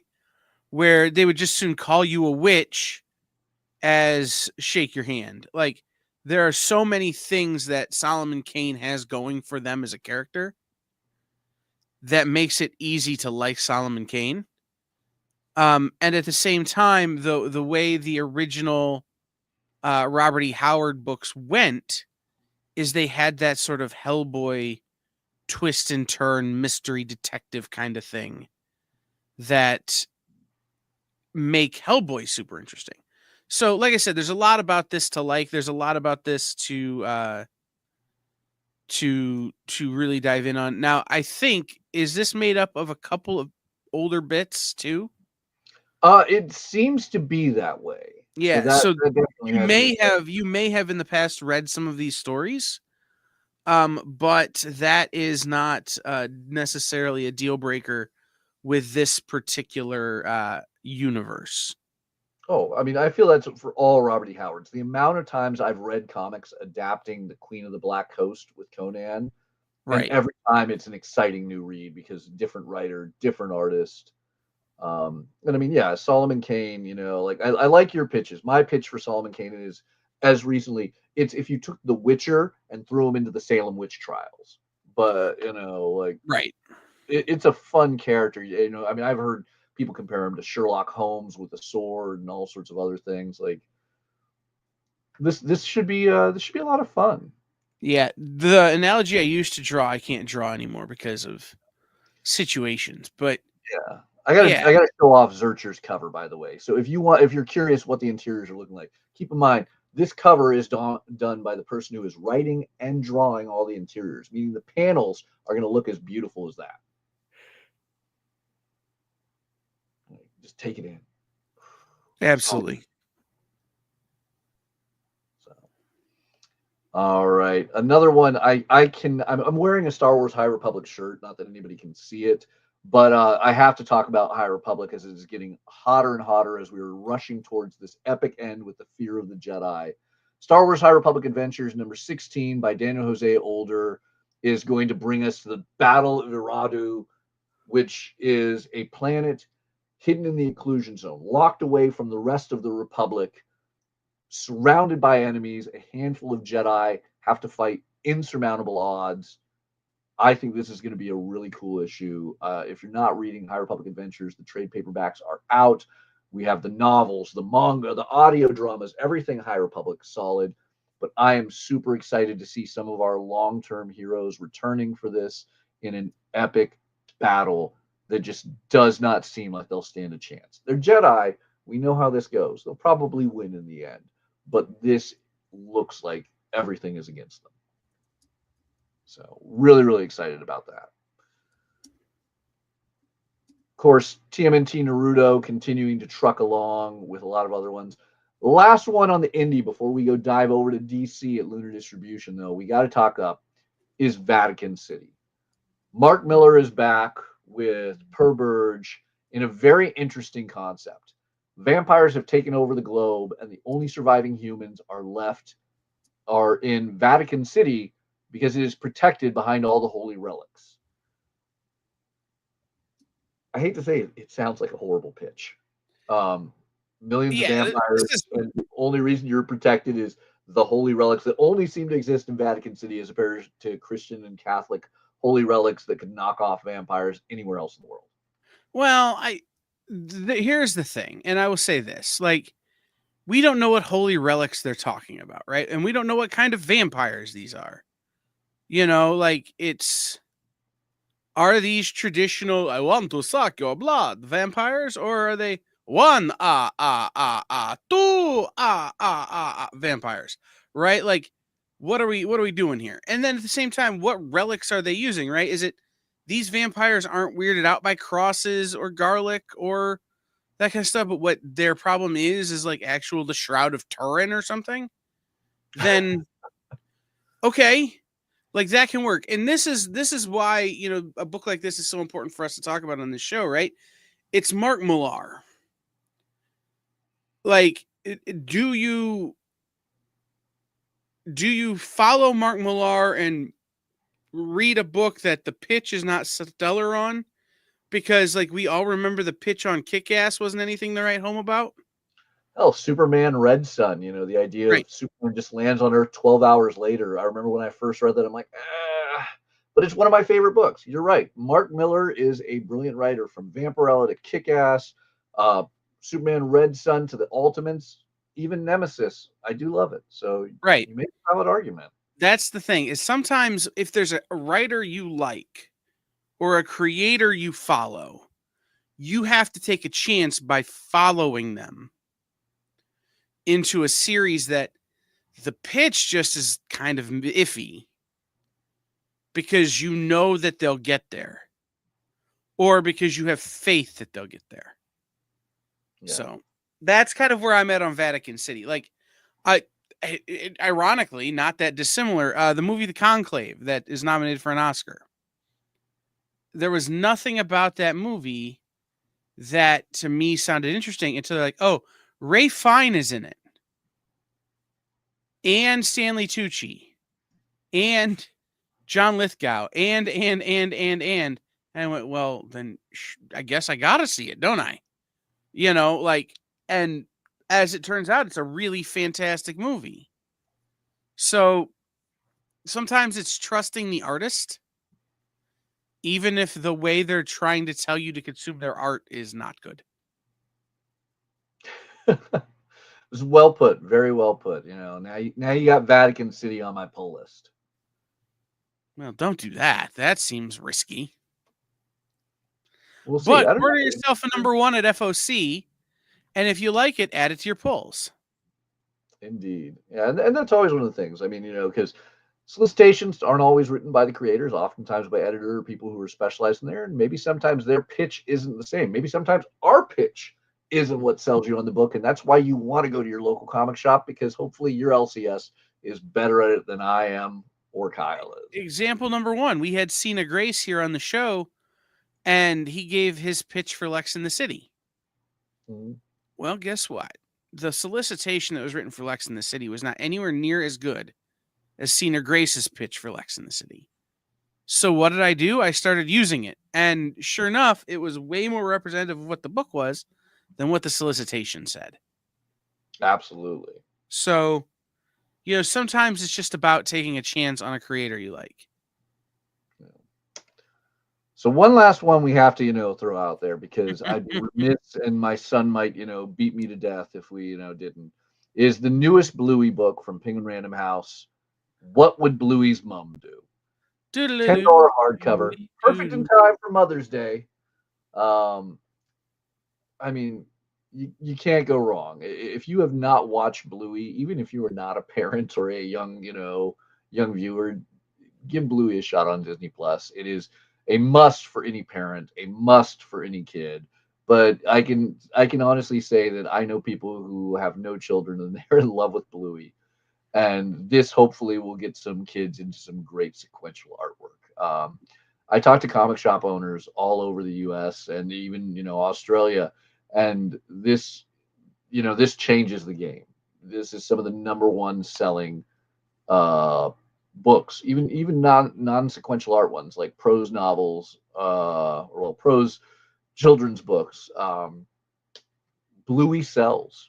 Bluey does it right. Yeah, the thing about Bluey is it's the alternative, I think, for a lot of folks to your Dogmans or your Cat Kid comic clubs, where those books are maybe a little too old for your readers still. Bluey is not. And at the same time, like, if you're someone in your mid to late 30s who has no children but just wants TV that doesn't make you sad, so you sign up for a weird Australian VPN media server so you can watch Bluey the day it comes out. This is a safe space. Shout out Bluey. Yeah. So clearly Unicorse is your favorite character, right, Kyle? Right. Yeah. Gotta love Unicorse. Best thing television's ever made. All right, guys. So with that, let's switch over to lunardistribution.com. Remember, if you are going after DC books or you want to see some of the other things that Previews World doesn't always provide, you want to go to lunardistribution.com. You'll see a page like this. You'll scroll down just a little bit to upcoming FOC. Make sure your date is right on there. It is February 17th, this upcoming Monday, and you can see all these awesome DC books by clicking through. We have the continuation of new printings of Absolute Batman and the final issue of the opening story arc / kind of a standalone issue to lead into the second story arc of Absolute Batman, as well as the final issue of the opening story arc of Absolute Superman. Jason Aaron really hit it and landed it so incredibly well. Those opening 2 issues had me a little bit, you know, on the fence of whether or not I was going to like Absolute Superman. I love it. Beautiful covers there. And then if you want a very different Superman, of course, John Ridley continuing Action Comics with some great ones. Not to mention everyone's favorite Kryptonian, Crypto the Dog by Jay Lee. If you missed the start of the Absolute Universe and, of course, all the key of what's happening in DC right now, the All-In Saga is going to bring you a trade paperback for $20 with that All-In one-shot and some other key issues to get you ready for everything that's happening right now. if you've been a little lapse on the DC universe and now you're deciding to dive in, this will be everything you need to catch up. We have continuations of Aquaman with more beautiful covers than anything. I got to say, I did not ever think that DC was going to be the variant publisher that it has become.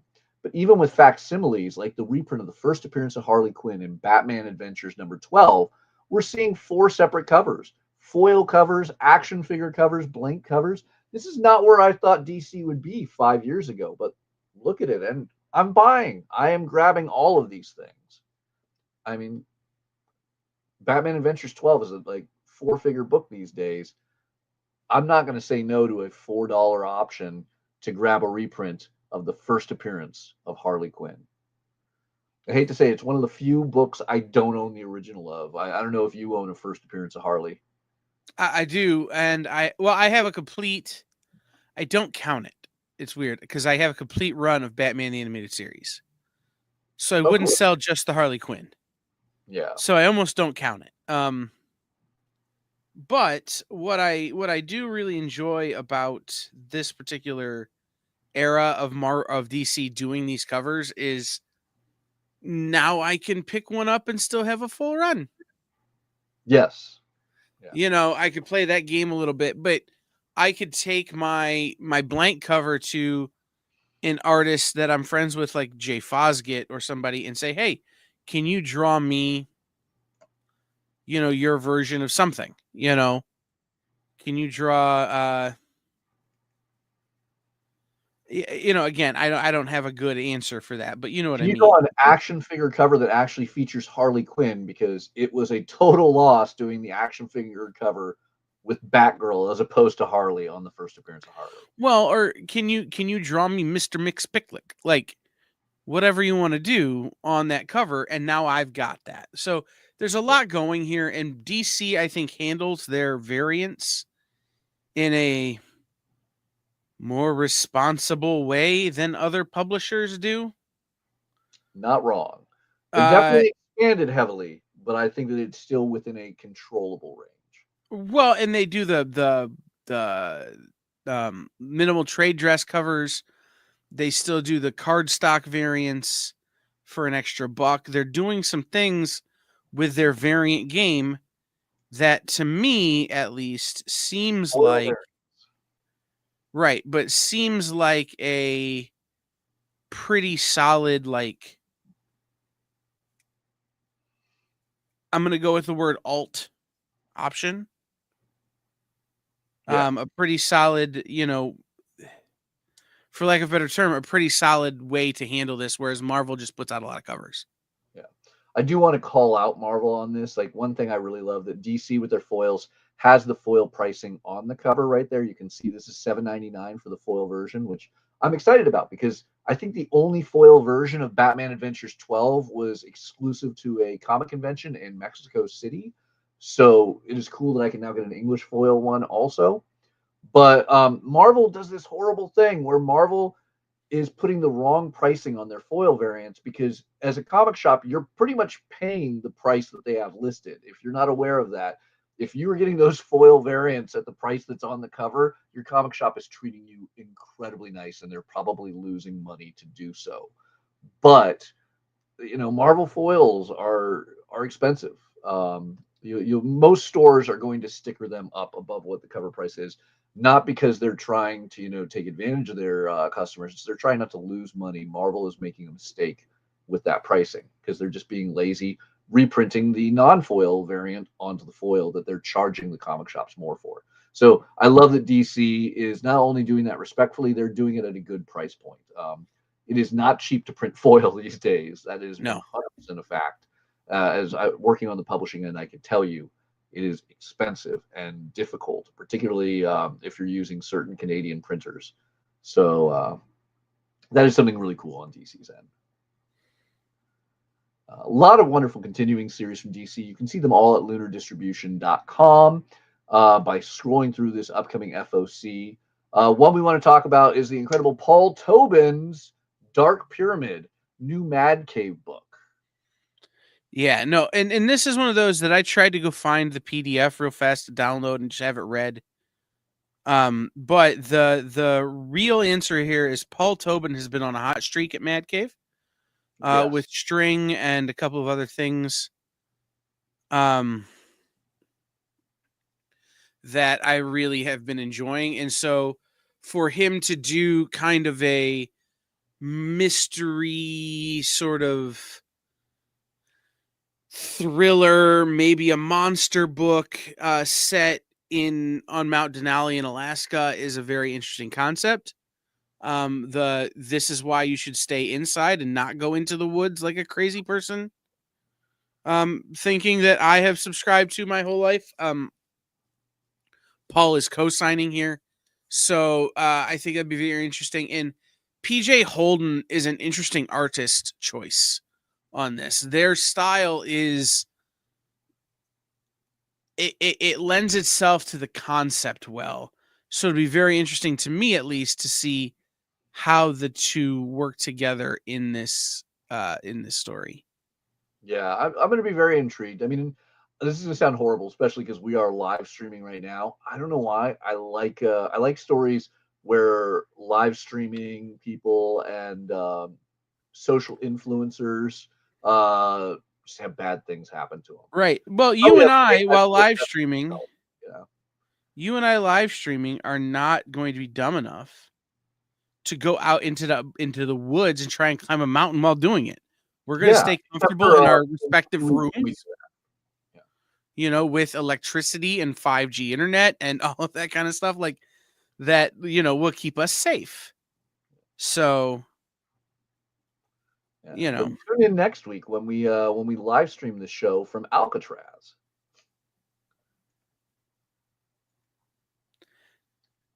So that's how we're going to drown. Don't tempt me with a good time. Yeah. But we will be talking about Alcatraz in an upcoming FOC. Stay tuned to find out.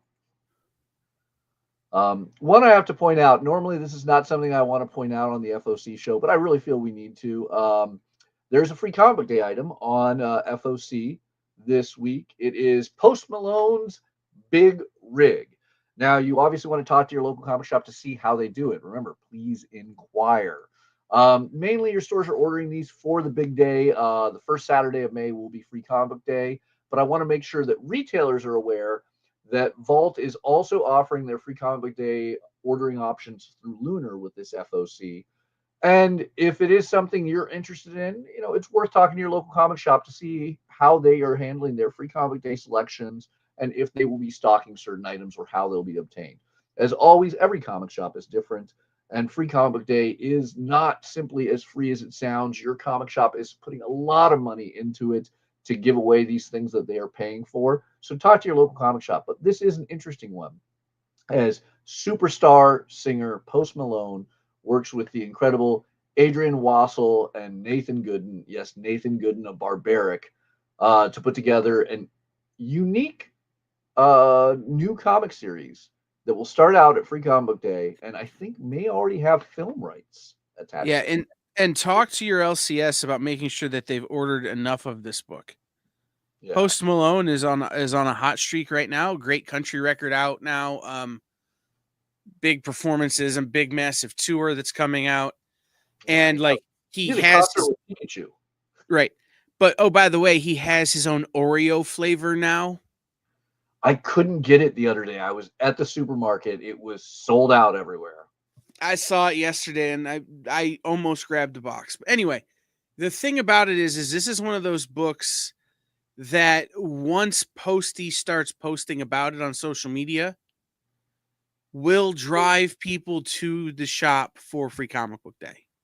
Yeah, I'm actually really quite excited. I can honestly say when he bought that Magic the Gathering One Ring card, it led to people who had never been in my store coming in and be like, what is this Magic the Gathering that Post Malone's into? I did not realize he was as much of an influencer as he truly was, because even when he did his Pokemon concert, I had people coming in to play Pokemon. Right, and that's what I'm saying. So talk to your LCS now about making sure they've ordered enough of this book, not just for you, but for the inevitable people who are Post Malone fans who've never read a comic book, who will be showing up because he put on Instagram that they need to go to shops to get this. Yeah, because I mean, that's, I think, the core of Free Comic Book Day. Well, As a shop, it is one of my most profitable days, even with the high expenses that it costs to run the event. As a consumer, we think of it as like, look, free comics, extra rewards because we've been good and helped supported our local comic shop year round, and we love everyone for that. But at the end of the day, the core of Free Comic Day in my mind is to get a comic at zero cost to the consumer into the hand of a new reader who has either never read a comic before or it's their first time reading outside of their comfort zone. They've only read Marvel and DC, but they like Post Malone or they like big rigs. They're going to try this book, or they're going to try, something from a company they normally don't. They're going to try a genre they normally don't. That is the happiest moment for me, is when I get to hand them a book with zero gate, zero restriction, just this is yours. I hope you enjoy it. And then ideally they come back a week or two later and say, that was so awesome. I need more. Right. No, like I said, I think Free Comic Book Day is an opportunity to convert a lot of people who might not otherwise convert. And when I say that, it's a lot of people who might not otherwise find their way into a comic shop, find their way in on Free Comic Book Day. You'll hear retailers complain about the people they see once a year. Well, guess what, man? If you see them once a year, it's because you're not doing your job the one time a year you see them. Convert them. And having again, if, some of the other options that are coming out are going to bring people to your shop. So use that as an opportunity to show them your best customer service. And as a customer, talk to your shop again about, hey, I see this Post Malone book is coming out. I want one. I know others will. Make sure you order enough. But hey, is there anything I can do to help out? Do you need people to be here at midnight sitting in chairs outside your door to start the line or what, that kind of thing. And be helpful, because it's stressful for comic shops. It's more expensive than you think. Oh yeah. And we need to help our local comic shops show the best customer service they can to the newly proselytized comic books. Yeah. And it's always one of those things. This happened to me once a number of years ago, but it would always stuck in my head. Was I had a customer one time say, hey, I want to help out on Free Comic Day, and offered to buy some of the free comics for us to give away. Because once again, your local comic shop is paying for everything that they're giving away. The publishers are eating any profit margin and throwing in money to make sure these books are affordable. The distributors are even doing this at, somewhat of a cost to them. So Free Comic Day is only free to the people picking up the books. But it was really cool. I remember a customer one time offered, like, hey, grab a few extra bundles that you can give away and, shot us some money. And, that's something you could do for your local comic shop. By no means do you have to, but it's a cool thing to consider. I've even had customers come and bring pizza for everyone. I've had creators throw money at it. We had a creator a couple years ago just PayPal us $100, and he said, use that $100 to buy some cool comics that aren't meant to be free and give them away for free. And I thought that was really cool. So there's all sorts of ways that you can help or consider. But the biggest one, in all honesty, you want to help out your local comic shop, tell someone who doesn't normally go to your local comic shop to come to that shop on Free Comic Book Day. That's the biggest way you can help. Send someone in who doesn't read comics to go get a free comic on the first. Yeah, as a retailer, the best Free Comic Book Day I ever had was the year I gave Free Comic Book Day away. I partnered with local stores, local other businesses to do Free Comic Book Day at no cost. Didn't cost me anything, didn't cost anybody anything. But all the profit went to a local homeless shelter. And we brought the kids in who were living in the shelter, and, we gave them free comics and this kind of stuff. But I had creators from the area and from a few hours away come in and do like caricatures and commissions and sketches and donate the money. And Free Comic Book Day is a big opportunity for people to visit a local comic shop. So if you're watching this show and you don't go to a local comic shop, here you go. And if you're a regular local comic shop, see what you can do for your local comic shop. Because again, biggest opportunity of the year. Yeah. Because, once again, when you're seeing what you can do for them, no, they are doing something for you when they put together Free Comic Book Day. It is not easy. It is a hard day. It is an expensive day, but it is a rewarding day. And, I love seeing, my customers happy, or, my potential customers even happy. And I know that that is the same for every local comic shop. Our goal is, this is a hard industry, especially in 2025. It is not easy. You could probably make more money working minimum wage at McDonald's than owning a comic shop. But the reality is we all do this because we love it. Mm-hmm. You buy comics, you read comics, you sell comics, you make comics because you love comics. That's true. Reality. All right, Mathias, how many more lunar FOCs do we have on our list? Because we've been at this almost an hour and 40, just over an hour and 45 minutes, and we still have to get to our top 10. All right. Well, let's point out the Green Lantern Corps is continuing on with issue number 2. And then, of course, I need you to talk about the Harley Quinn Fartacular Silent but Deadly release that is coming out the week before April Fool's Day.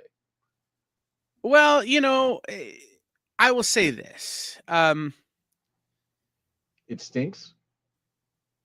I hope not. And also, yes. The thing about DC is they do really good holiday one-shot kind of things, right? So, they always do the DC Christmas spectaculars, the Halloween books or whatever. They're doing an April Fool's book, which used to be Marvel's shtick. There was always a what if the Marvel bullpen had become the Fantastic Four, or Assistant Editors Week, or Four-Bush Man takes over Marvel Comics, for April Fools. Well, here you come with DC. And the thing of it is that I don't know if every cover this is true or what the plan is. This book be scratch and sniff. Or rub and smell. Well, right. Depending on, I don't know if scratch and sniff is copyrighted, but you know what I mean. Yeah. This book may have an odor to it. So just be prepared. I think this is a funny concept. Like, you can't do this with Catwoman, right? You can only do this with Harley Quinn. Right. Warning, we aren't kidding. If you're grossed out by farts, this book isn't for you. And you know what the worst part is? I hate fart jokes. I know I'm an outlier in there. I hate fart jokes. I'm gonna buy this. My son will laugh his butt off. Right. That's exactly it. Like, fart jokes are inherently funny if you're under the age of 12. Like, they are perfect. But at the same time, there's no other character you can do something fun like this with. And shout out to DC, who normally my complaint is they take themselves too seriously. Clearly is not. Yeah. All right. Well, let's continue to rush through things as we are coming up on the end. You can, of course, see everything at lunardistribution.com and then scroll down to Final Order Cutoff. One I have to point out, we're getting a facsimile of Swamp Thing 37. That is the first appearance of John Constantine. And they got the action figure cover right, putting the character whose first appearance it is on that. But we'll be talking a little bit more about that when we hit our Hot 10, because, look, first appearance of John Constantine at an affordable price that anyone can get. And then I need to show off these incredible Transformer variants. Once again, go to lunardistribution.com. You can see all of the new printings of Transformers 1 through, I think, 16 getting new printings. And then, of course, issue 18. Some incredible, incredible covers there. The one I'm going to spotlight is not Transformers, but Void Rivals, as we're getting the 11th printing on both Transformers #1 and Void Rivals #1. And if you are reading Transformers and you're reading G.I. Joe, because they're the titles you know in the Energon universe, you got to read Void Rivals as well. It is up there with the other two. It is a must-read for the Energon universe completion. And you can now get the 11th printing of #1. So, beautiful Witchblade covers also. But I think with that, we need to cut to the top 10. We're running out of time. All right. So, let's do this and go like this. All right. Starting off at number 10, we have Let This One Be a Devil. Once again, it's James Tynion IV giving us the origin of the Jersey Devil. If you're an East Coaster or from Jersey, you undoubtedly know about this. But if you love cryptozoology, this is a big one. And I love this cover by Peter Kowalski. It looks biblical. Like, it looks like it should be a part of a Milton story. Right. Or it looks like who was that who did all those great engravings, biblical engravings of Dante's Inferno? Yes, I cannot remember who did all of the Dante Alighieri Yeah. wood carvings, but those are stunning. Yeah. Spot number 9, Green Lantern Corps number 2. It is Fernando Passarin and Auclair Albert's recruitment poster, which is already cool with a bit of a poozer pointing Kilowog, but it's an acetate cover. And I don't know how this acetate cover is going to work because like it looks like a white background, but I am hyped on it. I bet the white is the acetate and the We Want You is the acetate, and you open it up and the front cover is just Kilowog with the whole Uncle Sam thing going on. I bet is exactly what this looks like. I'm kind of hoping that the acetate removes and all of a sudden it turns into a Sinestro Corps, Swiss. But who knows? Yeah, who knows? Teenage Mutant Ninja Turtles Naruto number 3. You got to give it to Jimenez with that cover. In issue number 1, we had all the turtles doing ramen with Naruto. Now we're twisting it to the Ninja Kids of I can't remember where the Hokage is from. The Leaf Village. You're going to ask me to remember stuff, aren't you? Yeah. But yeah, I mean, look, Sakura and Sasuke rocking out with some pizza. That is the last thing I'd expect with either of those, and yet it is an amazing cover. Very true. And by the way, guys, if you are a fan of either Turtles or Naruto, you would generally be skeptical. Stop that. All right, Jenny Frisson on Magic. I mean, Jenny Frisson just has been kicking butt with these stunning solo female character covers, whether it's Boom, DC, or Marvel, and now we get her on Ileana Rasputin. I'm happy. Look, I'm not a fart joke person, and I laugh. Harley Quinn having that, was it the Sistine Chapel artwork? Yeah, that's that's God. Yeah, pull my finger. Ben Caldwell, you made me laugh on a topic I would not normally laugh at. My son constantly tries to do the pull my finger joke, and I just ask him to please stop and grow up. No, I don't. I'm not that bad, but I laughed at it. It's funny. Well done, Ben Caldwell. That was Harley Quinn Fartacular Silent But Deadly, by the way. So now we have butt. Yeah. In spot 5, we're in the top 5. Deadpool kills the Marvel Universe one last time. And Chad Harden doing a great homage to previous Deadpool kills the Marvel Universe. Beautiful piece by Chad. I think this is going to be a great series. And then Saga Swamp Thing 37. It's an iconic cover you've seen countless times, but have you seen this Mondo version of it? This is an alteration on the classic cover, and it has me all the more excited because I do own the original first appearance of John Constantine. Now I'm going to have to get this slightly different version to put right next to it in my long box. I love it. Here he was. You guys saw it earlier on Previews World. It is just a spoiler to be revealed. Here is the Gary Frank cover to Geiger number 12, showing us our new character that first appeared in Geiger number 10. Badass pose, stunning shot. Ghost Machine, you did a great job. I love that you guys kept this cover hidden. So not to spoil Geiger number 10 or 11. This is a cool reveal and an amazing cover I'm going to have to get. Number 2, we're in those final, we hit the final 3. Now we're at number 2. Sowie doing new champions. And I love this selfie that has the old champions with the new champions in there. You're getting a little bit of mix of both. And I love the selfie covers. I'm not one for taking selfies, but I love selfie covers. Let's wrap it up with the big one. Of course, he's not only number 1 in everyone's heart, he's number 1 on our cover list. Avengers 24 has a Marvel Rivals net tease cover featuring Jeff the Land Shark in the cutest way possible. If you haven't paid attention, everything Jeff that is comics on the aftermarket has blown up. The last Marvel Rivals cover that featured Jeff was on Fantastic Four, I want to say 28. It featured Galacta and Jeff the Land Shark. It was Peach Momoko doing it, and it is 5 times its normal value or its face value on the aftermarket.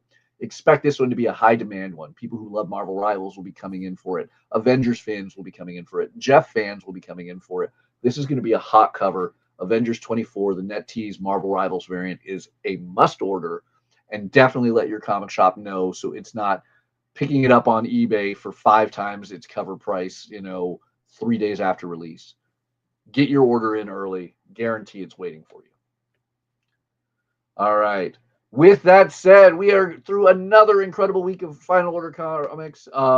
I don't know if we will be back next week. We might take a hiatus week next week. Kyle, what are your thoughts? Yeah, Matthias and I are going to work out what we're going to do next week for the FOC show. He and I, along with Miss Jen and Torma, who was supposed to be here today, and many, many, many other people who you've seen on this show or will see on this show, will be at Comics Pro. And by the time this show airs, we will all be going, look, zombie. Be on like coffee cup number 12. Please. 1200. It'll be 10 a.m. on the West Coast, remember. I understand, but we still won't have gone to bed since Wednesday. So valid. It's very valid, yes. Comics Pro is not a time for sleep. Right. I sent my tax guy the paperwork already for writing off all the energy drink at Comics Pro. But we will be at Comics. 5-figure sum of a write-off right there. You maxed out, like you're doing $20,000, $30,000 in C4 and monsters. Yeah, pretty much, yes. In fact, like while we were doing the show. There you go. Anyway, yeah. So we will figure out what we're doing next week, and we'll let you all know. We may try and do something, even if it's very short. But if not, we will come back 2 weeks from today, with a vengeance, and be back to our full selves, our normal selves, here on the FOC show. Stay tuned later today. Nick on the art show, the original art experience, is going to have Tom from Clan McDonald on, and they will be doing a fundraiser for Officer, I believe his last name is Roscoe, who was a member of the comic art fans community, who tragically lost his life last week in the line of duty. Today's show will be a fundraiser for him. And then after that, tonight will be Nancy McCann, Comics Unlimited, Friday Night Live from Comics Unlimited. Monday, we will be back with Comic Collectibles and Best Coast Comics. I know Best Coast Comics is talking about what does your significant other think of your comic collection? And how do you keep from getting in trouble when you buy more? And then Tuesday, we're a little up in the air on Tuesday because so many of us will be on planes.